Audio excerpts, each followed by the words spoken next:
নমস্কাৰ বন্ধুসকল, হিমাদীপাজ কিচেনলৈ সকলোকে স্বাগতম জনাইছোঁ। আশা কৰিছোঁ সকলোৱে ভালে কুশলে আছে। মই আজি ডালপুৰিৰ এটা ৰেচিপি লৈ আহিছোঁ। হয়তো চাগে ডালপুৰি বহুতে বনাব জানে। যিসকল নশিকাৰু হয় তেওঁলোকৰ বাবে সুবিধা হ'ব। ডালপুৰি বনাবৰ বাবে মই এপোৱা দালি 4 ঘণ্টাৰ বাবে তিয়াই ৰাখিছিলোঁ। ভালকৈ ধুই ল'লোঁ। এতিয়া মই কুকাৰ এটাত অকণমান তেল দি তাত গোটা জিৰা কেইটামান দি ফোৰণ মাৰি লৈছোঁ। ডালপুৰিত গোটা জিৰা আৰু আজৱাইন দিয়ে। বৰ্তমান মোৰ লগত আজৱাইন নাছিলে, সেইকাৰণে গোটা জিৰাতে মই ফোৰণ দি লৈছোঁ। এতিয়া ভালকৈ ধুই ৰখা বুটৰ দালিখিনি ইয়াতে এড কৰি দিছোঁ। এইখিনি অলপ সময়ৰ বাবে মই ফ্ৰাই কৰিম।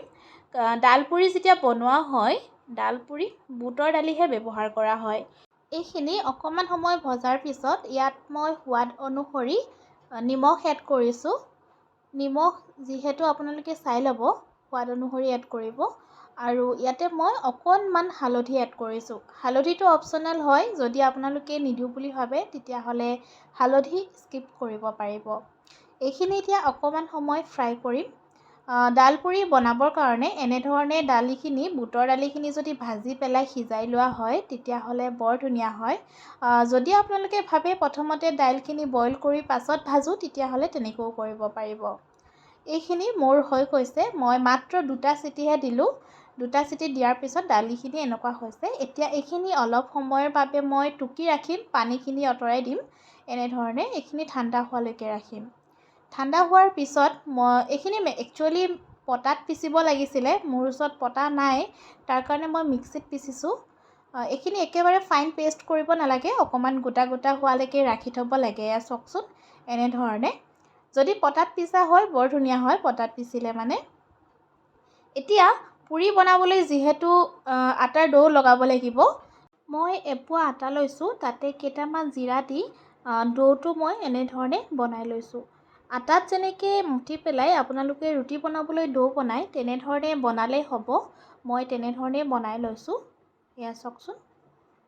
আৰু এতিয়া ৰুটি বনোৱাতকৈ ৰুটিটোত বনাবলৈ যিমানটো আটা লোৱা হয় তাতকৈ অকণমান ডাঙৰকৈ গোল এটা কৰি ল'ব।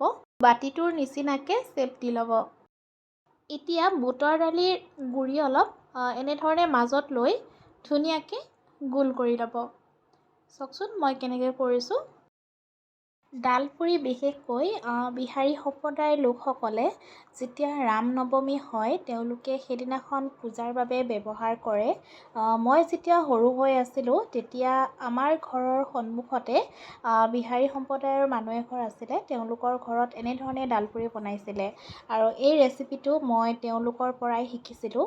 আৰু মই ফাৰ্ষ্ট টাইম এবাৰ বনাইছিলোঁ, খুব ধুনীয়া হৈছিলে। আৰু এইবাৰ মই ছেকেণ্ড টাইম বনাইছোঁ আৰু আপোনালোকৰ লগতো শ্বেয়াৰ কৰিছোঁ। এইকেইটা হৈ গৈছে। এতিয়া পুৰি বেলাৰ দৰে বেলি ল'ব লাগিব, কিন্তু বেছি চেপি চেপি মানে বেছি হেঁচি হেঁচি বেলিব নালাগিব। একদম ওপৰতে লাহে লাহে আলসুৱাভাৱে বেলিব লাগিব, নহ'লে ভিতৰত যিখিনি ষ্টাফিং ভৰোৱা আছে সেইখিনি ফাটি ওলাই আহিব। তো লাহে লাহে অকণমান বেলি একেবাৰে পাতল কৰিব নালাগে, অকণমান ডাঠকৈ ৰাখিব লাগিব। ডাঠকৈ ৰাখি পেলাই বেলিলেই ধুনীয়া হ'ব। এয়া চাওকচোন, এনেধৰণে বেলিলেই হ'ব। মই এনেধৰণেই গোটেইকেইটা ৰুটি এতিয়া মই বেলি ল'ম। এয়া চাওকচোন, গোটেইকেইটা মই এনেধৰণে বেলি ল'লোঁ। এতিয়া এখন কেৰাহীত অকণমান মই ৰিফাইণ্ড অইল ইউজ কৰিছোঁ। আপোনালোকে যদি ঘিত বনাব বিচাৰে তেতিয়াহ'লে ঘিটো বনাব পাৰিব। ৰিফাইণ্ড অইল অলপ দি তাতে এনেধৰণে ৰুটিখন এৰি দিলে হ'ব। পুৰি যেনেকৈ বনোৱা হয় বাকী প্ৰচেছটো ছেইম তেনেকুৱাই হয়। পুৰি বনোৱা নিচিনাকৈ বনাব লাগে। এয়া হৈ গৈছে, চাওকচোন কি ধুনীয়া হৈছে। বন্ধুসকল, ডালপুৰিৰ ৰেচিপিটো আপোনালোকে কেনেকুৱা পালে জনাব। যদি ভিডিঅ'টো চাই ভাল লাগিছে তেতিয়াহ'লে লাইক, কমেণ্ট আৰু শ্বেয়াৰ কৰি দিব। আপোনালোকৰ লাইক, কমেণ্ট, শ্বেয়াৰে মোৰ কাৰণে বহুত সাহস আহে নতুন নতুন ভিডিঅ'বিলাক আকৌ আপোনালোকৰ ওচৰলৈ লৈ আহিবৰ কাৰণে। আৰু যদিহে মোৰ চেনেলটো আপোনালোকে এতিয়ালৈকে ছাবস্ক্ৰাইব কৰা নাই তেতিয়াহ'লে ছাবস্ক্ৰাইব কৰি ল'ব আৰু লগতে থকা বেল আইকনটো দবাই ল'ব। এয়া চাওকচোন, পুৰিকেইটা ধুনীয়া হৈছে আৰু একদম ছফ্ট হৈছে। মোৰ ভিডিঅ'টো শেষলৈকে চাই থকাৰ বাবে মোৰ ফালৰ পৰা সকলোকে ধন্যবাদ জনাইছোঁ।